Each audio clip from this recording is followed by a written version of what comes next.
ഭീഷ്മ എന്ന് പറയുന്ന കുറ്റവാളിക്ക് വധശിക്ഷ വിധിച്ച ആ ജഡ്ജി, അതായത് കേരളത്തിൽ 2 സ്ത്രീകൾക്ക് ആദ്യമായി വധശിക്ഷ വിധിച്ച നമ്മുടെ ജഡ്ജി, നമുക്ക് വേണേൽ ദൈവം എന്നൊക്കെ വിശേഷിപ്പിക്കാം.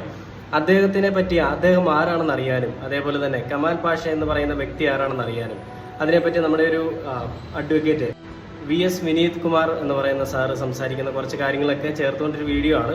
നമ്മുടെ ഹാഷിമിൻ്റെ കുറച്ച് നല്ല സംവാദങ്ങളും ഉണ്ട്. അപ്പോൾ ആദ്യം തന്നെ നമുക്ക് അഡ്വക്കേറ്റ് VS വിനീത് കുമാർ സാറാണ് ഇതിന് ഈ ഒരു ഗ്രീഷ്മയുടെ കേസ് വാദിച്ച ആള്. അപ്പോൾ ഗ്രീഷ്മയുടെ കേസ് വാദിച്ചതിന് പിന്നെ അതേപോലെ തന്നെ ഈ നമ്മുടെ കമാൽ പാഷ എന്ന് പറയുന്ന വ്യക്തിയെ പറ്റിയും അദ്ദേഹം സംസാരിക്കുന്ന കുറച്ച് വാക്കുകൾ നമുക്ക് കേട്ടു നോക്കാം.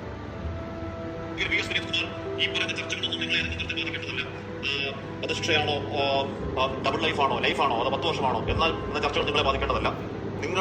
നിങ്ങളിൽ നിക്ഷിപ്തമായ ഉത്തരവാദിത്വം അത് മരിച്ചുപോയ ഒരു മനുഷ്യന്. ഇത് ഹാഷ്മി പറയാനുള്ള പ്രധാന കാരണം നമ്മുടെ കമാൽ പാഷ നമുക്കറിയാം